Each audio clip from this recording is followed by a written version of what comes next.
ఓం శ్రీ గణేశాయ నమః. ఓం శ్రీ గురుభ్యో నమః. శ్రీ మాత్రే నమః. నమస్కారం అండి అందరికీ. Welcome to my YouTube channel Shri Manju spiritual. మనం లలితా సహస్రనామ స్తోత్ర నామాలకు ప్రతిపదార్థాలు తెలుసుకుంటున్నాం కదా. శ్రీ మాత్రే నమః. 592 నామము చంద్రనిభ. కానీ అంతకంటే ముందుగా మీరు గనక మన ఛానల్ని ఇప్పటి వరకు సబ్స్క్రైబ్ చేసుకోకపోతే వెంటనే చేసుకొని పక్కనే ఉన్న బెల్ ఐకాన్ని నొక్కి ఆల్ వీడియోస్ సెలెక్ట్ చేసుకుంటే మేము ఇలాంటి వీడియోస్ అప్లోడ్ చేయగానే ముందుగా మీకు నోటిఫికేషన్ వస్తుంది. అలాగే వీడియో ఎక్కడ కూడా స్కిప్ చేయకుండా చివరి వరకు చూస్తే మేము ఏం చెప్తున్నామో మీకు పూర్తిగా అర్థమవుతుంది.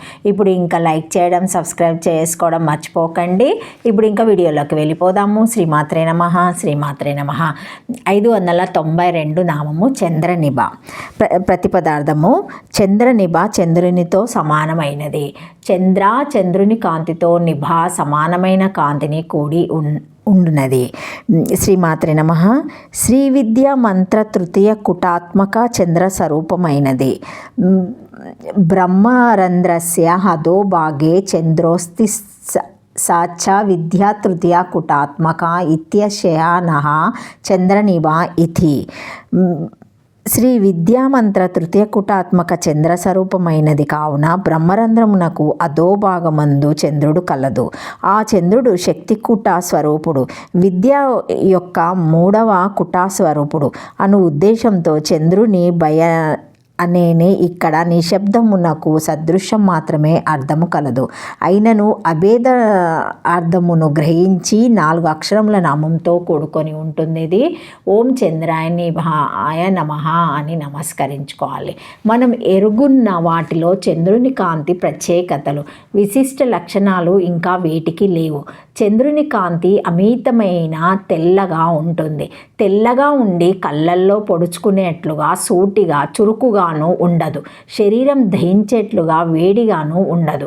హాయిని చేకూర్చే చల్లదనంతో ఉంటుంది.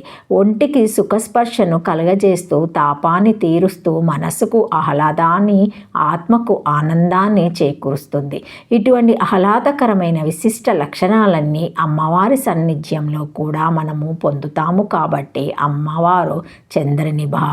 సహస్రారానికి ఆజ్ఞాచక్రానికి మధ్యన ఉన్న ఒక దివ్య ప్రదేశాన్ని ఆనందకందము అంటారు. దీనినే చంద్రకళ, చంద్రనిభ అంటారు.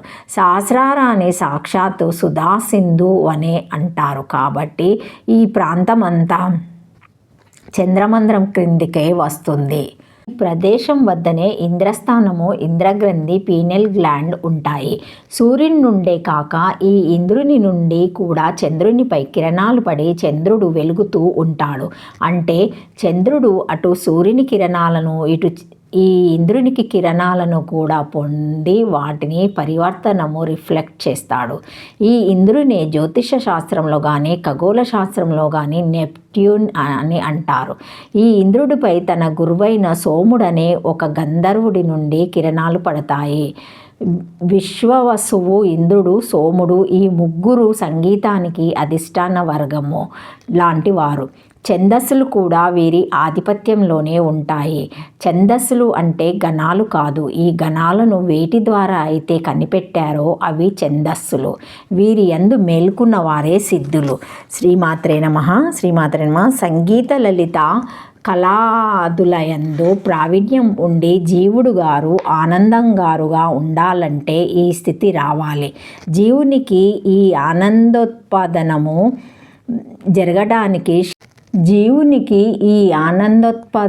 జరగడానికి షట్చక్ర షట్పద్మ వికాసానికి దారితీసే ఈ కుండలిని యోగము శ్రీ విద్య. వాస్తవానికి శిరస్థిత చంద్రనిభ ఈ 2 నామాలు జంటగా చెప్పుకోవాలి. ఒకటి చంద్రుని కాంతితో సమానమైన కాంతితో కూడి ఉండినది, 2 జీవునికి ఆనందోత్పాదన స్థితిని కలగచేయున్నది అని ఈ నామానికి మనము అర్థాలుగా చెప్పుకోవచ్చును. శ్రీమాత్రే నమః. 593 నామము ఫలస్థ. ప్రతిపదార్థము ఫలభాగమునందు స్థా ఉండునది. ఫలస్థ ఫలమందు నొసటి యందు ఉన్నది. ఇది 3 అక్షరముల నామము. ఈ నామముతో అమ్మగారికి ఫలస్థాయ నమః అని నమస్కరించుకోవాలి. ఫలే రులేఖ బిందు రూపేణ తిష్టాతిథి ఫలస్థ ఫలమందు బిందు రూపముగా ఉంటుంది. ఫల ప్రదేశమందు రేఖాయందు హ్రీం అను దాని యందు బిందువు సున్నా రూపముగా ఉన్నది. పూర్ణ బిందు రూపముగా ఉన్నది. ఇది 3 అక్షరముల నామము. ఆజ్ఞాచక్రము ఉండే భాగం కంటే కొద్దిగా పైన ఉండే ప్రదేశాన్ని ఫలభాగము అంటారు. దీన్ని లలాట స్థానం అని కూడా అంటారు. ఈ లలాట స్థానంలో అమ్మవారు భువనేశ్వరి బీజ రూపంలో ఉంటుంది. ఉదయకాల ధ్యానంలో అమ్మవారిని ఈ ఫలభాగంలో ఉన్నట్లుగా భావించి ధ్యానం చేయాలి అనే సూచన కూడా ఈ నామంలో ఉంటుంది. ఎందుకంటే ఈ ఫలభాగంలోని భూమధ్య ప్రదేశము మనకు తూర్పు దిశను సూచిస్తుంది.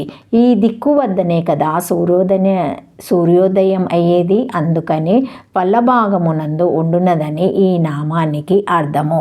శ్రీమాత్రే నమః.